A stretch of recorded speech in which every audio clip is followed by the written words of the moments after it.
Well, greetings and salutations, everybody. Welcome to the John Campea Show here on my YouTube channel. I, of course, am your host, John Campea, and it is an honor and a privilege, as always, to have you guys joining me today. There's a whole bunch of really cool stuff to talk about today, but let me tell you how today is going to go.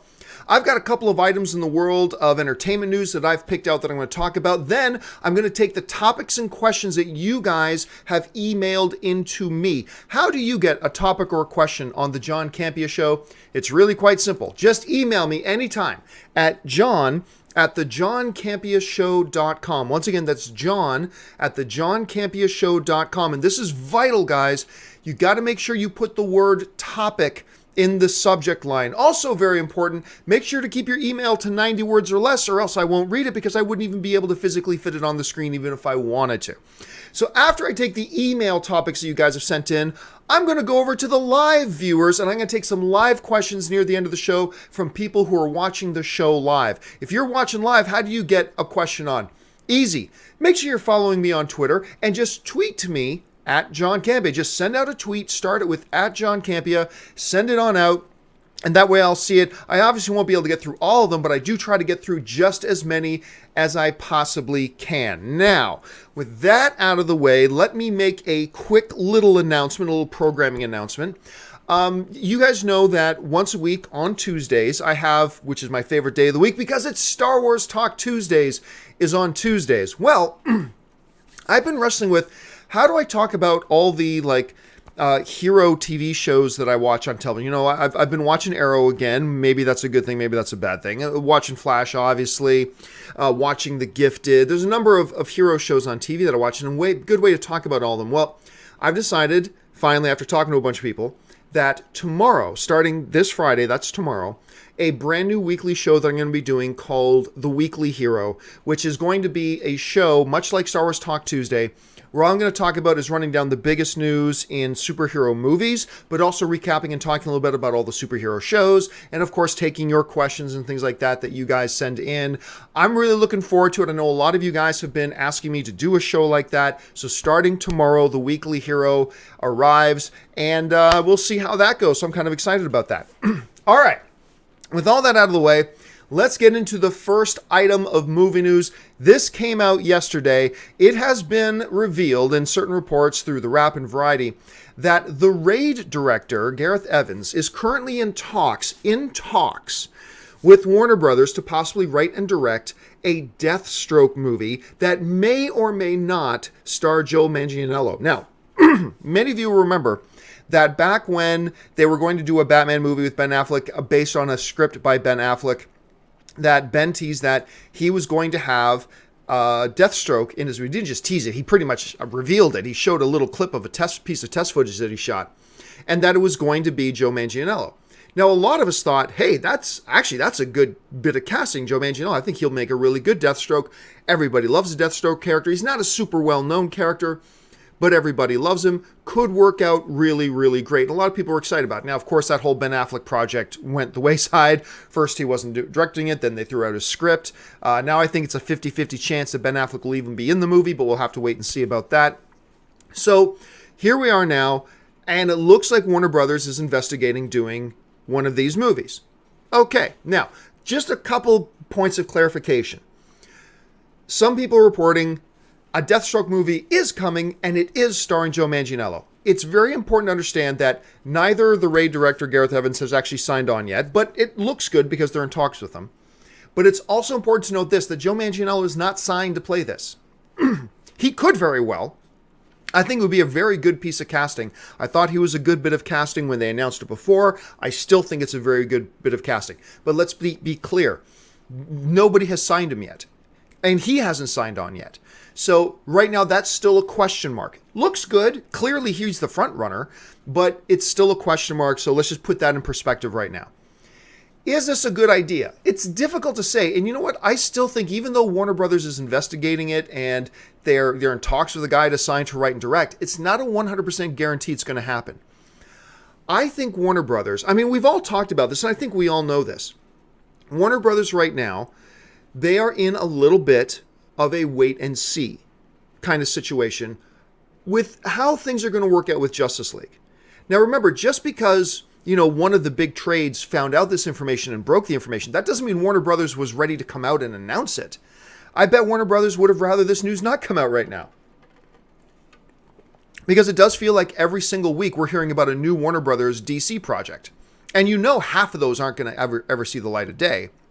But again, don't blame Warner Brothers for that, because just because Warner Brothers is getting Plan B and Plan C and Plan D and doing planning, that doesn't mean they came out, had a press conference and announced to the world that they were doing it. It's just that, these trades are finding out about it and breaking the story, and that's the job of the trades. So don't blame Warner Brothers for that. Some people are getting mad at Warner Brothers saying, why is Warner Brothers like every week announcing a new movie? Well, Warner Brothers isn't announcing a new movie every week. That's the trades finding out about it, reporters discovering that through their sources and everything and reporting it.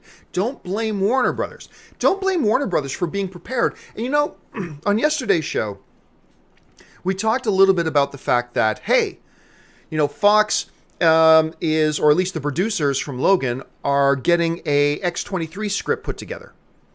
Well, that doesn't mean the movie's going to happen. That just means they're laying the groundwork. Remember, we mentioned on yesterday's show, like 1 out of every 300 scripts that get put together will actually end up being turned into a movie. Warner Brothers, I think, is just wanting to make sure they're prepared for anything. If Justice League and their DCU go this direction, we should have this movie, and this movie kind of ready to go into development if that happens.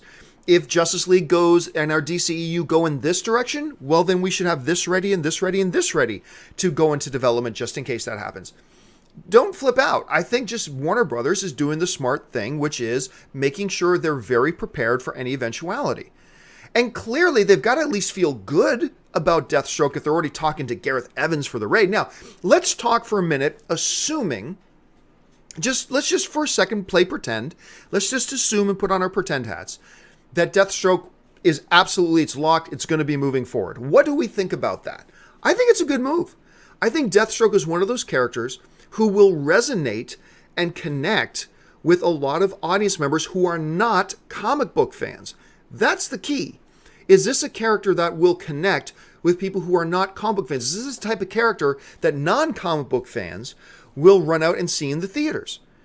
Is this the type of character? And you know what? I think it is. Even though most people have never even heard of Deathstroke, I think they will. So number one, I think that's a really good move. Is Joe Manganiello the right guy to play it? As I've said already, I thought he was the right guy to play it, or at least one of the right guys. I think there's any one of 50 actors who are really good, talented actors who could play the role. Joe Manganiello is definitely one of them, though. So I would be super happy if he's playing the role. The most interesting part of this to me, though, isn't even the Deathstroke part, isn't even the Joe Manganiello part. To me, the most interesting part of this, I'm sure for many of you as well, is the Raid director, the director of the Raid and the Raid 2, possibly directing this thing. So let's assume for a second that he is. That raises a bunch of very interesting possibilities. Number one, clearly, the dude who directs the Raid and the Raid 2 knows how to direct amazing kick-ass action. Clearly he does. So you bring that type of sensibility to a character like Deathstroke, a guy who's just built to be violence from head to toe. A lot of very cool possibilities here. But here's the biggest and to me the most interesting thing about this. This could suggest that considering the success of Deadpool and Logan, considering the success Warner Brothers just had with it, bringing in a guy who directed some very R-rated films in The Raid and The Raid 2, this suggests to me that Warner Brothers is open to taking their DCEU, if this movie even happens in the DCEU, or if it'll be like a standalone Elseworlds kind of film, like that Martin Scorsese Joker film they're developing. But it suggests to me that Warner Brothers, maybe for the first time with the DCEU, may be willing to go into R-rated territory. Think about it. A character like this, with a director like Gareth Evans, doing the type of action and wacky stuff that he does and that he's brought with The Raid. And by the way, Gareth Evans has directed another film called The Apostle. Now, unfortunately, no studios picked it up, but Netflix did pick it up. It sounds pretty interesting. It's like a guy who goes searching for his sister who was taken by a religious cult, and the cult is trying to blackmail him to give his sister back, but they're trying to blackmail the wrong guy. So I can't remember who stars in it at this point. But anyway, that movie called The Apostle, directed by the same dude, is coming out in 2018 on Netflix. So that's something for us to keep our eye open for.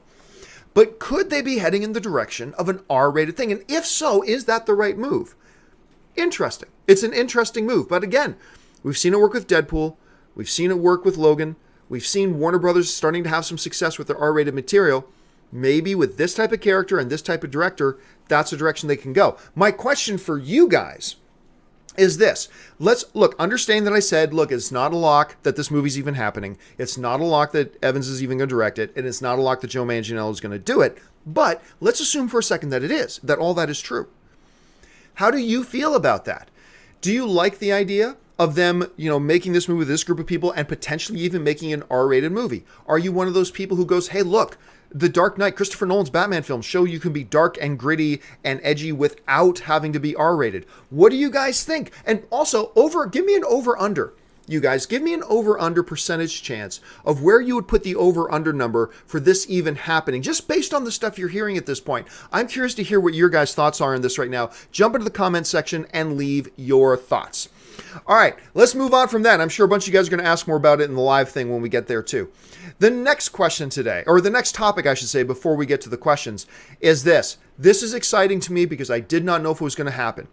It's been announced that Vincent D'Onofrio is coming back for Daredevil Season 3. By the way, I love this picture. This picture is like one of my favorite pictures of Kingpin in this new Netflix Marvel universe. Look how he just towers over Punisher. I just love it. Look how big they make him look. I think that's awesome. Anyway, I'll be honest with you. One of the things that I think that has been lacking from this Marvel Netflix universe is this guy. This guy has been missing because he owned Daredevil Season 1. I mean, he was so good in Daredevil. Easily the best villain we've had in the Netflix universe so far. Easily. And then they had him show up for just a sip of coffee in Daredevil Season 2. I understand they were going in a different direction. That's fine. But it is time to come back to Kingpin. It is time to establish that this guy is the Lord of the Underworld. It's time to come back to that. And just his brief appearance, like that picture we just looked at with him and Punisher in Daredevil Season 2, just highlighted for me that it's that kind of presence that I think they have been lacking a little bit of. And I think this guy could wreak havoc in not just in Daredevil's world, but in all of the Netflix universe at this point. I think he's the guy to do it. To bring him back, I think is great. I trust it's not just going to be for like a 2-episode cameo appearance. I want him to be the main protagonist, or antagonist, I should say, through it. This is the guy you need to have. I was actually kind of secretly hoping that he was going to show up in Defenders and either, working with the Foot or be, have Daredevil go to Kingpin after Kingpin has broken himself out of jail. Don't lie, I know this is my imagination running away with me. But there was a little part of my brain that's like, how cool would it be if Daredevil goes to Kingpin and Daredevil start beating the hell out of each other. But Daredevil says, look, there's this thing, the Foot, and they're destroying your city, Kingpin. They are wreaking havoc and destroying your city. And Kingpin goes, nobody destroys that city except me. It's a terrible, terrible Kingpin imitation. I'm terrible at impressions. But anyway. And he says, nobody destroys that city but me. It is my city. I rule it. You heart Vanessa. Something like that. And I wanted to see, I was just having these daydreams of like Kingpin coming in and working with the Defender simply because somebody's stepping on his turf and him kicking some ass. I'm sorry, I'm getting giddy just thinking about goosebumps, everybody. Goosebumps on my arm, just even thinking about that scenario. That would have been so great. Anyway.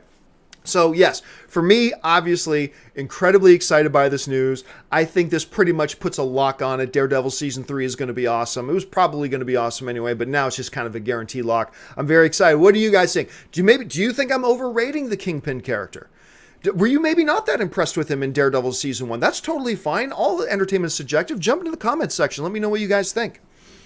Okay, now, with that stuff out of the way, it's time to go to the main body of the show, which is taking the topics and questions you guys have sent in to me. Once again, if you want to send in a topic or question, just email me 24 hours a day, john@thejohncampeashow.com. Put the word topic in the box there. So with that out of the way, let's go on now to the first email question of the day.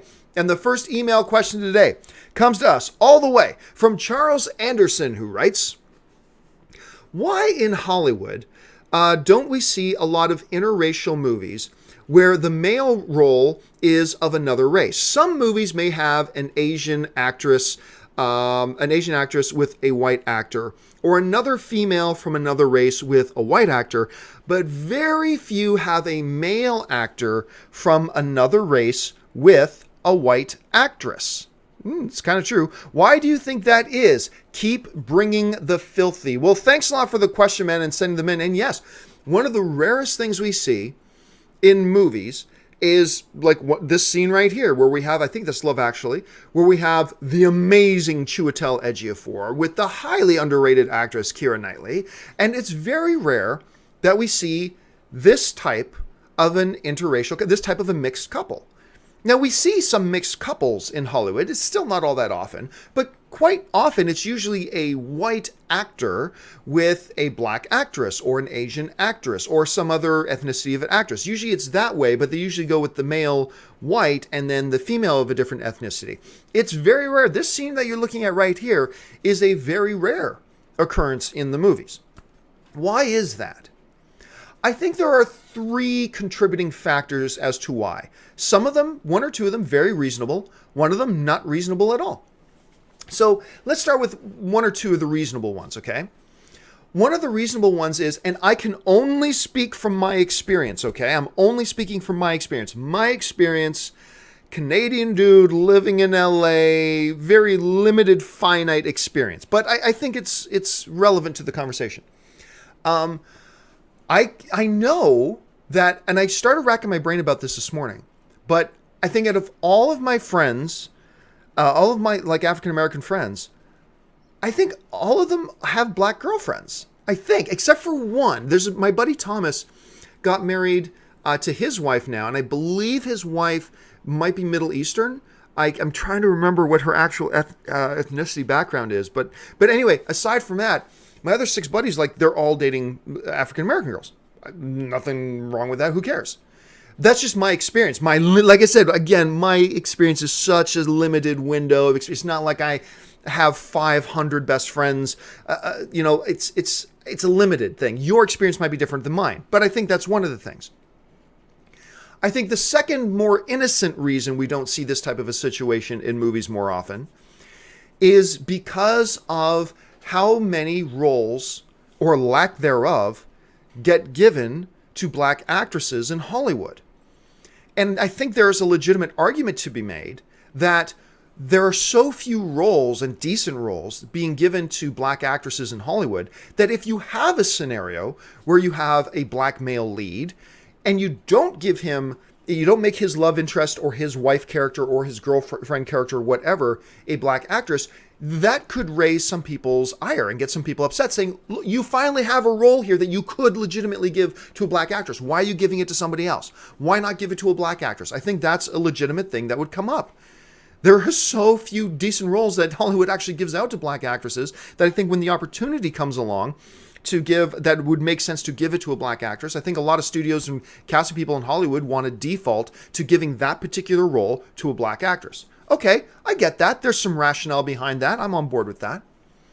I think the third reason, and again, this is just my opinion. Maybe I'm completely wrong about this, but it is the way I see it. I think the third contributing factor to why this type of a scene, where we see a black male lead with a non-black female lead, is a less reasonable thing, which is, in our culture and society, there are still some backwater, bayou boat floating, inbreeding cousin fuckers who just don't want to see a black man with a white woman. Now, maybe that segment is a small population, but they are out there. And that could also be one of them. Like, we're perfectly fine seeing, like, maybe a white dude with a black girl.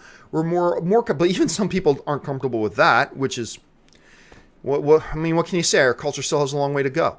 But I do believe that is one of the contributing factors. How big any of those three contributing factors is certainly up for debate. The issue of mixed relationships and mixed marriages, I mean, I just think mixed marriages and mixed relationship is a dumb idea. Like, all you see is like walking around LA, you see these white dudes with Asian girls. I mean, what kind of race traitor of a white man will go out with an Asian. Oh, right, that's me and my wife. That's me and my wife. Yeah. So so to me, the issue, like, I don't know if you guys remember, but once a while ago on Movie Talk, some idiot wrote in a question about, we don't want to see, I think we were talking about Alien. What's the most recent one called? I can't even remember what the most recent Alien movie is called. Anyway, the most recent Alien. And we're talking about the box office didn't do so well. And some inbred idiot writes in, we didn't go see it because we don't want to see none of these like interracial relationships. And I'm like, fuck you. Fuck you. So I'm very sensitive about that issue. But yeah, it is true. This is something we see very rarely in movies. And I think it would be cool to see some movies take bigger chances. Let me ask you guys this. What are some other, like, I can think of Hitch, but Eva, what was Eva's last name? I can't remember the actress's last name. One of the most beautiful women in Hollywood. She's not a white actress, but she's not black. So, I mean, that's an interracial relationship. But very rarely do we see high-profile Hollywood movies with this. Can you guys think of others off the top of your head besides this one? Besides this example, can you think of other high-profile Hollywood movies where we have a black male lead actor with a white female lead actress as the romantic interest? I'm curious. I can't think of a lot of them. Jump to the comment section. Let me know what you guys can come up with off the top of your heads. All right. Next question we come to. It comes to us from Happycoco. And Happycoco writes, why are romantic relationships weak in the MCU? Except for the Tony and Pepper, I feel no other relationship worked out. For example, Thor with Jane and Nat with Hulk. It felt rushed. I did love the chemistry between Cap and Peggy, but after her, I really didn't feel like Cap needed a love interest.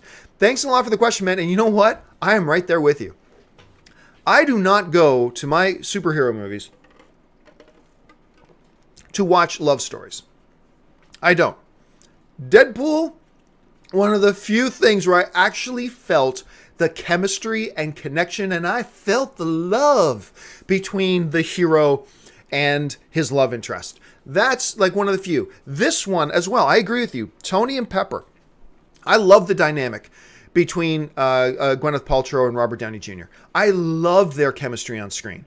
And that's what part of the reason why I'm really excited to see that Gwyneth Paltrow has come back to the MCU. I've always loved their chemistry. But besides that, it don't work. Because it ain't what I go to a superhero movie to see. And if you can come up with a good way to make it work to contribute, that's great. Tony and Pepper, Wade, Deadpool, I mean. And why am I forgetting his girlfriend's name? It's terrible. Marina Baccarin plays her, but I can remember the actress's name and I can't remember the character's name. How stupid is that? Anyway, sometimes it works. But yeah, you're right. Thor and Jane, look, I adore the first Thor movie. That first Thor movie to me is in the top 10 comic book movies of all time. I know that's not a popular opinion, but screw the popular opinion. I really appreciate Kenneth Branagh is a masterful director.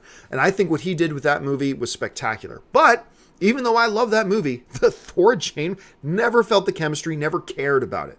Never cared for it. Cared for it even less in Thor the Dark World.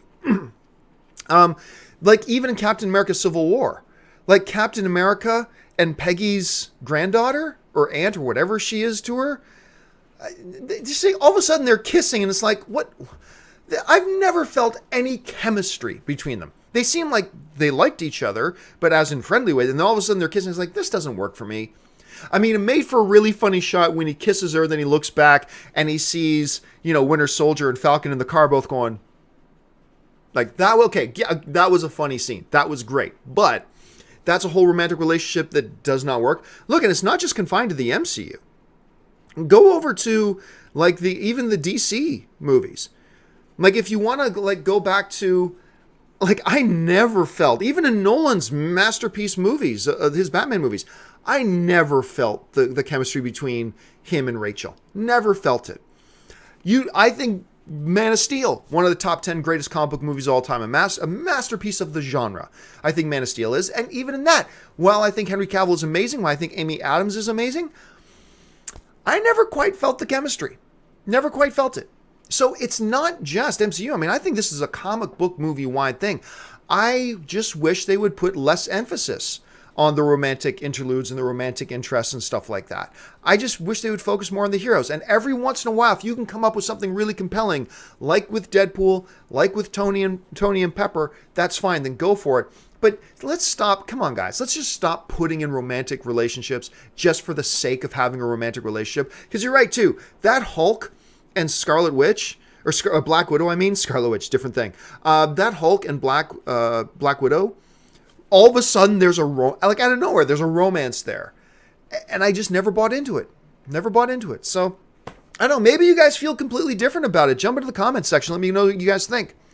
All right, let's move on now to the next topic today. And this one should get a few of us talking. This next question comes to us from Joey Pierce. And Joey Pierce writes, with how big the Weinstein scandal is, how much of that do you think will affect Kevin Smith's upcoming movie?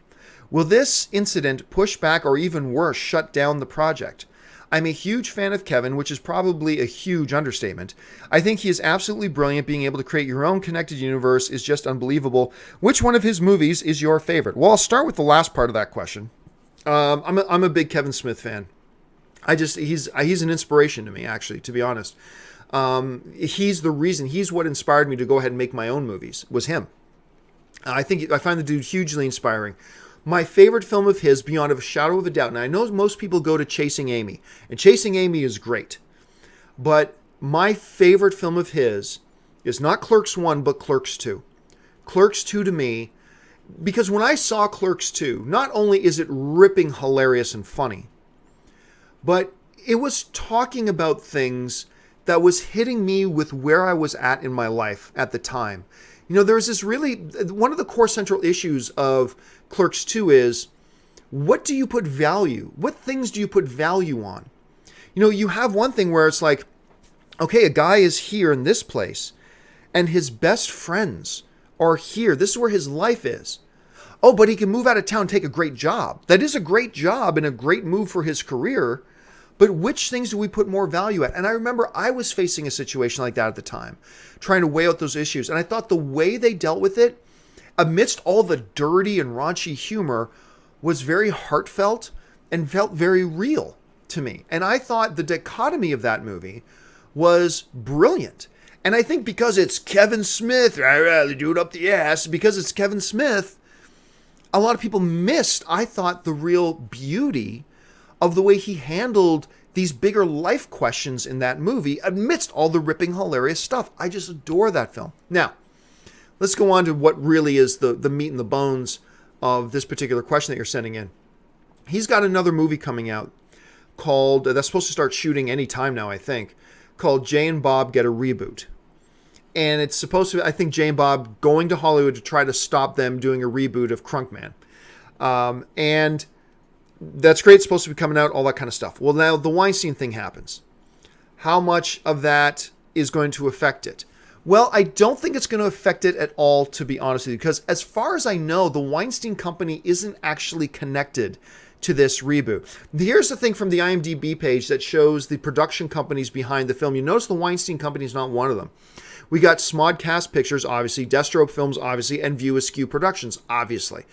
So these are the three companies that are listed as the production companies behind this film.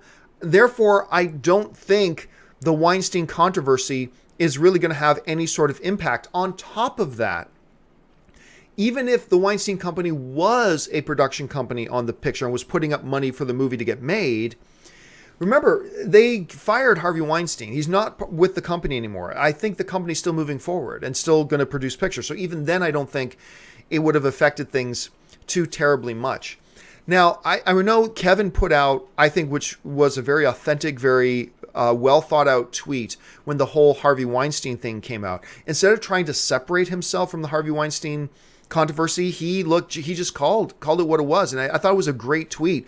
Kevin Smith put this out. He said, "He financed the first 14 years of my career. And now I know that while I was profiting, others were in terrible pain. It makes me feel ashamed." And I honestly thought that was the perfect tweet for a guy like Kevin Smith to put out. Now, a lot of people want to then point at Kevin Smith. Everybody's on a witch hunt today. Today, there is a witch hunt going on. And for understandable reasons, because we just saw the Wicked Witch of the West fly overhead on a broom. it's kind of understandable that people are in a witch hunt kind of mode. But people are even on a witch hunt mode now for anybody that ever knew Weinstein and saying they knew, they're just as bad, they knew. And when I read this tweet from Kevin Smith, and I read through some of the replies, like a lot of people are saying, shut up, Kevin, you're just as bad. You knew exactly what was going on and blah, blah, blah, blah, and all this kind of stuff. And I honestly, I don't think so. I give him the benefit of the doubt on this for a couple of reasons. Number one, I'm not going to go into specific names, but within our online movie punditry universe, there used to be a guy in it who was a fairly relevant guy and a fairly, in our circles, a fairly well-known guy. And we all knew he was a little weird, and we all knew sometimes he's a bit creepy, but I mean, all of us to some degree or another are a bit creepy sometimes. But what then later came out, well, all of a sudden the dude disappeared, and it turned out the police were hunting him because allegations that he was sexually assaulting his adopted daughter.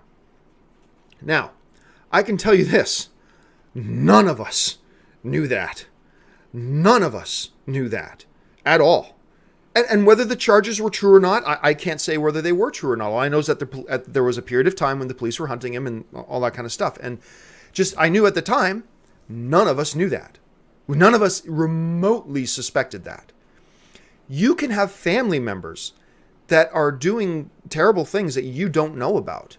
I mean, it's possible. That's why I completely believe guys like Kevin Smith when they say, yeah, we knew Harvey and he was a ladies guy and all this kind of stuff. And we heard rumors about some actresses sleeping to get with him to get roles and blah, blah, blah. But I mean, we never knew he was blackmailing people. We never knew he was physically assaulting people. We never knew he was raping people. Like when people like that say that, all I can go is like, you know what? I was in a situation like that. And those of us in our community, we had no idea. We had no idea. So I do happen to believe, and I know everybody's looking for more people to blame. And so Kevin Smith knew Harvey Weinstein. Let's jump on him too. And it's like, well, I don't think that's rational. I don't think that's reasonable. The other thing about this type of situation, about people who might have known about what Harvey was doing, I think that it raises a very tricky question. Because let's say that you knew one of Harvey Weinstein's victims, and you knew something that Harvey did to her. But she does not want to come out. I think a lot of people underestimate how hard it is for the victim. Not just how hard it is for them being victimized, but how hard it is for them to live with that afterwards. And if you knew somebody who was one of Harvey Weinstein's victims, and they did not want to come public about it, then what do you do? If they say they just want to forget about it, and maybe that's healthy, maybe that's not healthy, whatever, the issue is it's not up for you to decide what that person wants to do with their pain. And so my thing would be, even if Kevin Smith or somebody else did know about somebody that Harvey Weinstein had done something like that to, what do you do if the victim is not at a place yet where they feel healthy enough or safe enough to come forward with something? It ain't your business to do it for her. So I don't know. I just think there's a lot of very gray areas about this whole Harvey Weinstein thing that I think just a lot of people have to take in consideration before wanting to throw a whole lot of blame on a whole lot of other people. And we're hearing a lot of people coming forward now saying, yeah, I suspected and I didn't do anything. But I would even say to that person, what were you supposed to do? Are you supposed to out the victim? It's a tricky situation. It's a situation where you just got to let the victim know, I think, that, hey, you got their back no matter what it is they want to do. They want to stay quiet, I'll stay quiet with you. You want to go public, I'll have your back if you want to go public. The key is, it's got to be up to the victim. It's got to be up to them to decide when they're ready, what they want to do, and when they do, then just support them. But now you're getting into areas that are completely outside of my expertise. I'm not a psychologist. I don't know how this stuff works. I'm just a film fan who's just giving my 2 cents on it. Maybe I'm completely dead wrong. It's possible because this is not my area of expertise. But anyway, the bottom line is, I think it looks like his movie is moving forward. He's supposed to go into production on it soon, and the Weinstein Company is not connected with it as far as I can tell. Maybe I'm wrong about that, but as far as I can tell, the Weinstein Company isn't connected to it anyway. All right, let's move on now to the final email question today, and then I'm going to move on to taking some live questions from you guys who are watching us live. And the final question today, from email at any rate, comes to us from Martin. And Martin writes, Love watching your reviews. Thank you so much, Martin. One of the things that we have in common is that we're both fans of Michael Bay when he's not making Transformers sequels or rebooting the Teenage Mutant Ninja Turtles. But I read a news article this morning that he's going to help produce a live-action movie of Dora the Explorer, a show for preschoolers that had little to no substance. I cannot picture him signing off on this. It makes absolutely no sense. Well, thanks a lot for the question, Martin. And look, I'm like everybody else. When I first heard that news, Michael Bay, not directing, producing a Dora the Explorer movie. It's like, okay, that's kind of interesting. Wasn't expecting to hear that. Catches me a little bit off guard. Totally possible. It was a little bit odd, but remember, he's producing, and why not sign off on it? Why not? There's a lot of teenagers who have grown up with Dora the Explorer. There's a lot of parents who have sat down and put their kids in front of and watched with their children Dora the Explorer. You know who this little girl is. There is huge brand recognition here. Huge brand recognition. And if you want to say that, oh, Dora the Explorer has no substance. Okay, well, I remember when I used to babysit my buddies' kids, and they loved Dora the Explorer. And I remember thinking, they had this villain in it. And maybe I'm not remembering it right, but I remember them having this villain called Swiper. And Swiper was a fox who would every once in a while sneak in and try to steal something. And I remember that it just was totally weird to me that to stop Swiper, this thief fox, from stealing something, all Dora had to do was say, "Swiper, no swiping," 3 times. She goes, "Oh no, Swiper's stealing something. Come on, everybody, let's say Swiper, no swiping." And all the kids that I was watching, they would go, "Swiper, no swiping, Swiper, no swiping, Swiper, no swiping." And then Swiper would go, "Aw, man." And then he would just leave. It's like, what kind of screwed up life lesson is that for a kid? If you're getting mugged, don't run, kids. Just go, mugger, no mugging. Mugger, no mugging. They ain't going to leave you alone. Bad life lesson for children. But anyway. Okay, you can say that Dora the Explorer didn't have a lot of life lessons. Okay, it didn't have a lot of substance. Okay on that too. How much substance does Legos have? Seriously, take a Lego block. Tell me how much narrative substance is in this Lego block. None. What they simply did was they took a premise and then they created their own story and then put that story onto the Lego thing, and you ended up getting the Lego movie. Awesome. You ended up getting the Lego Batman movie, which was awesome. So you can do that. Dora the Explorer does not come with a great built-in deep narrative. No, it does not. But neither does Legos. You can take it and build a story around it. Build one. If it doesn't come with one, build it. I'm not saying it's the best idea in the world, but from a financial and business point of view, this is a character that a couple of generations have been watching now. At least maybe 4 generations of children, when you consider this character's been around, like how many years has Dora been around now? It comes with huge built-in brand recognition to the point that as soon as you say, hey, Dora the Explorer, you all know who we're talking about. I guarantee you this. There are more people on this planet who, if you pop this picture up in front of them, will know who that is than know who this is. A hell of a lot more people know who this is over knowing who this is. So you're talking about big, for those of you listening to my Patreon supporters who are listening to the podcast, I just brought up a picture of Deathstroke. Hell of a lot more people on this planet know who Dora the Explorer is than Deathstroke. Absolutely 100% guarantee that. So you can understand the business idea behind it. And again, Michael Bay is not directing this film. He's going to be one of the producers. Steven Spielberg produces 573 films a year. I mean, I'm being facetious, but a lot of movies that he really doesn't have too much to do with. He might just be pulling the people together, pulling some money together, and then sending them on their way to do their thing. I mean, so I wouldn't read too much into that. All right, guys, with that out of the way, I'm running a little bit overtime, but that's fine. It's time for me to head over to the live questions coming in from you guys on Twitter. So once again, just send me a tweet and make sure you're following me on Twitter as well, at John Campea, for those of you who are watching live. Okay, let's get to it. And the first question today, where did it go? Okay, there it is. The first question today comes to us from, if I can get the screen to come on, here we go, comes to us from Doug Tarnovian, who writes, John, What is your favorite zombie movie? Oh, I'm going to go, this won't be popular to say, but it honestly is my favorite. And it's not just because somebody I know directed it, but is Shaun of the Dead.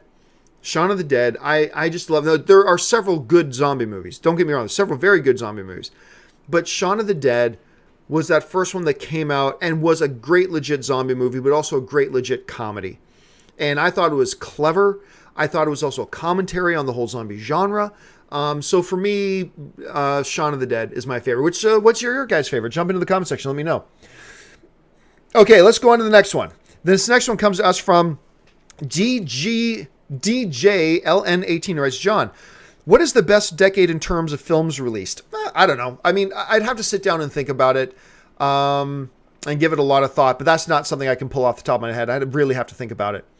Okay, let's see. This next one comes from Nick Van Gogh 32 writes, John, will Adam Sandler ever do more dramatic roles? I think he is an Oscar caliber actor. Look, you guys have heard me talk about Adam Sandler before.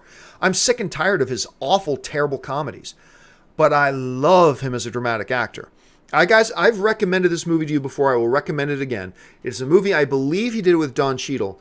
Actually, it might have been Chiwetel Ejiofor, but I think it was Don Cheadle. It was called Reign Over Me. R-E-I-G-N, not R-A-I-N. Reign Over Me. And it is a wonderful movie. But Adam Sandler gives a performance in that I think you could have made an argument that he could have got a Oscar nomination. Now, I know he has a new movie on Netflix right now with Ben Stiller and Dustin Hoffman.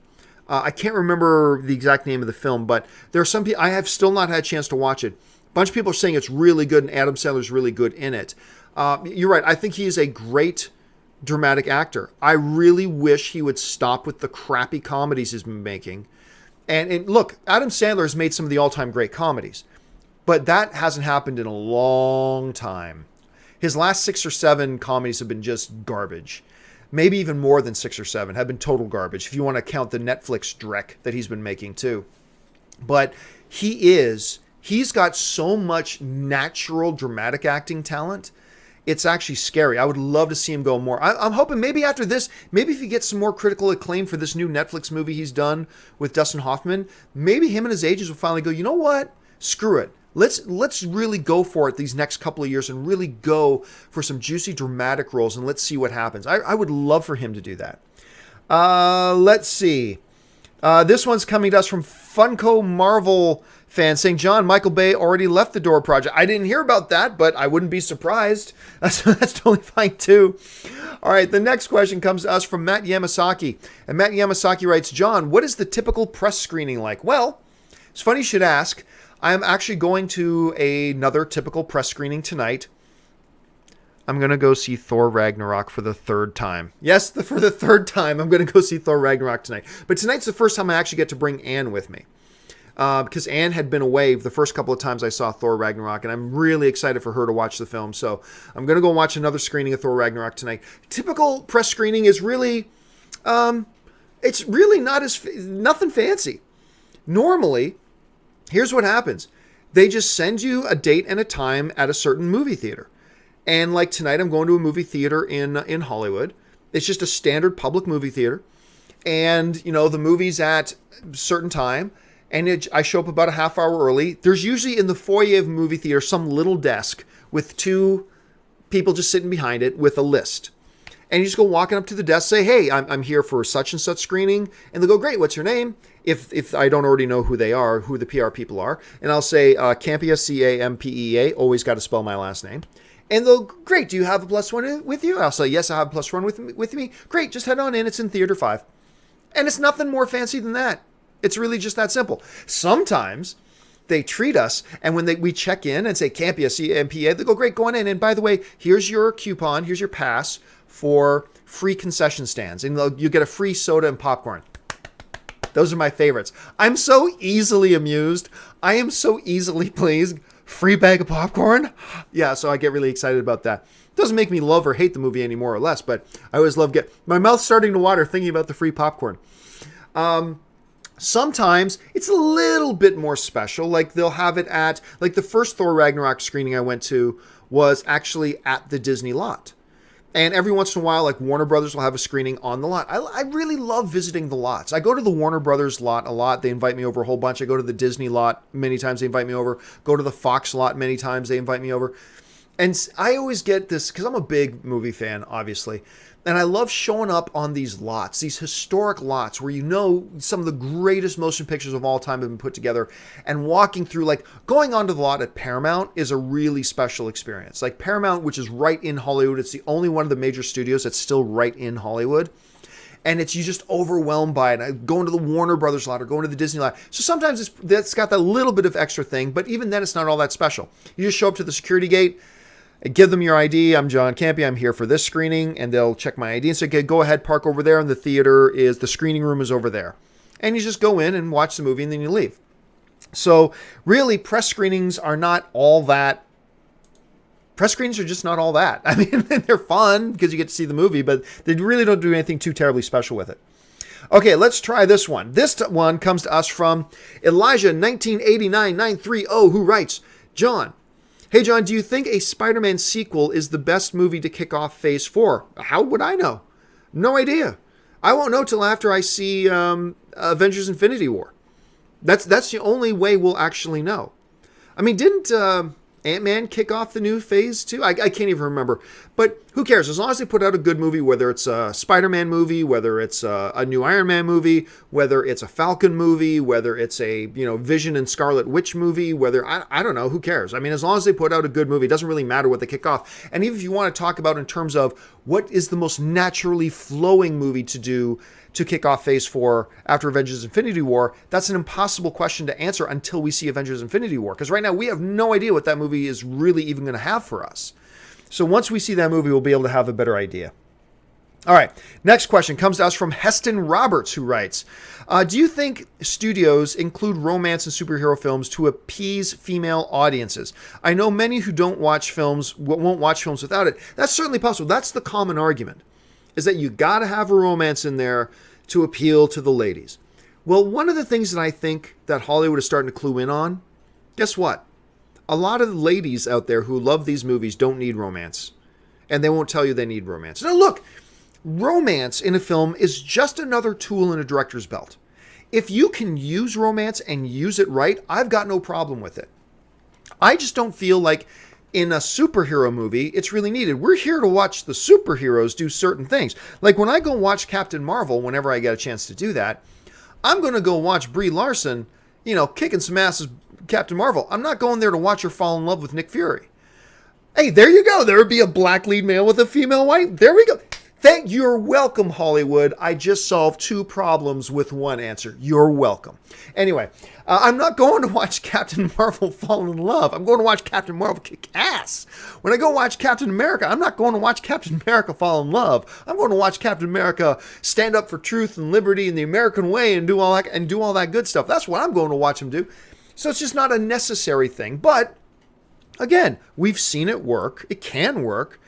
I just wish, I think we're seeing more and more studios moving away from having to have heavy romantic interests.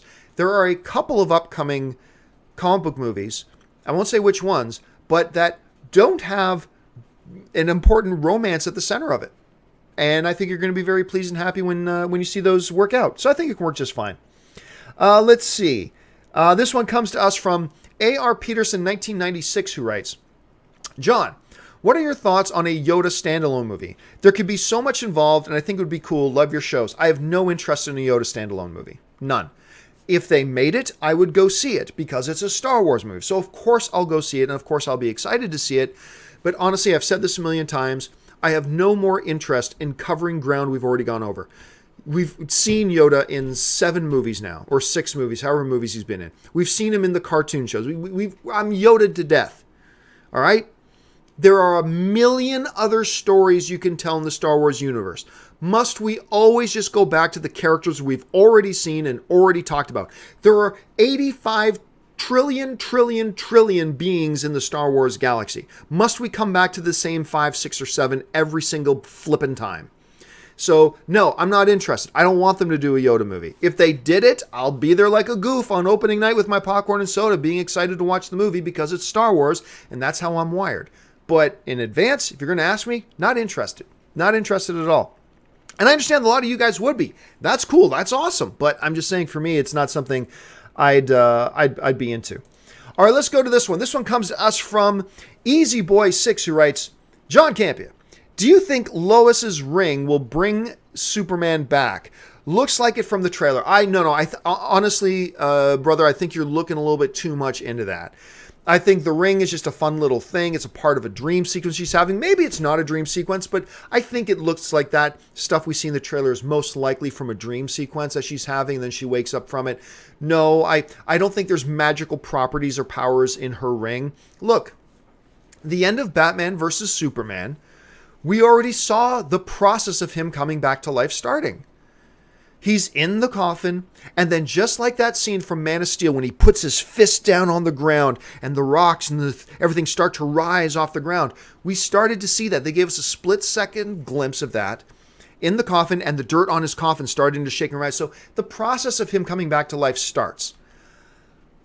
Does it finish in 5 minutes? Or does it take something else, another plot device on top of that to bring him back? I'm not sure. But I feel fairly confident it's not the ring. Who knows? Maybe Clark put something like, white kryptonite into the ring, and that's going to help regenerate him and bring him back to life. Maybe that's a plot point. Right now, I just don't see that happening. But hey, man, anything is possible. Okay, let's try just a couple more. This one comes to us from Elijah, who writes, John, do you think the Deathstroke movie is a gateway for the Teen Titans film version? No. I really don't. Especially if they're going to go R-rated with Deathstroke. They're going to go R-rated with Deathstroke. And besides, that would be doing things in reverse. If you were really interested in Teen Titans and Deathstroke, you would do Teen Titans first and then and then use that as the gateway to introduce Deathstroke. You don't start with a Joker movie to introduce us to Batman. You see what I'm saying? So I don't think so. Anything's possible, though. Anything is possible. We've seen that with Marvel and DC over and over and over again. Anything is possible, but I don't think that's the direction they're going. They're going on. Okay, this next one, John, finally going to get Hugh Jackman in his classic Wolverine costume. I don't think so. I don't see why they would.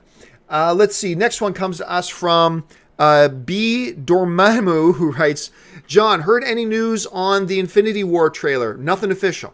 I've heard some whispers, but nothing official. I won't be surprised at all, though, if it drops, say, like November 1st. I wouldn't be surprised. Like if it drops November 1st or November 2nd, 1 or 2 days before Thor Ragnarok actually hits theaters. I'm not saying I've heard that it's going to. I'm just saying, from my point of view, it looks like that would be a pretty reasonable, rational time for them to do something like that. So my guess is it's going to happen within the week. That's my guess. But again, it's just a guess. I'm not telling you anything that I've heard from studios or anything like that, or any of the reps that I work with. That's simply my guess that we're going to get it before Thor Ragnarok drops. All right, guys, that will do it for this installment of the John Campea Show. Thank you so much for joining me. Listen, don't forget, if you like my videos, do me a favor, click the thumbs up button. Make sure you like this video, share it around, all that kind of stuff. Also, listen, my videos are only made possible because of my Patreon supporters. If you like my shows, do me a favor, head over to patreon.com/John Campea. Get all the information about what it means to be one of my Patreon supporters and the benefits of being a Patreon supporter, like audio-only versions, podcasts, if you want to listen to it on your commute to work or while you're at the gym or something. Those are available to my Patreon supporters as well. Go check it out and see if maybe you want to become a Patreon supporter. And if not, that's totally fine too. And make sure you guys are following me on social media, on Facebook and on Twitter, simply at John Campea. That will do it for me, guys, for this installment of the John Campea Podcast. Thank you so much for joining me. My name is John Campea, and until next time, bye-bye.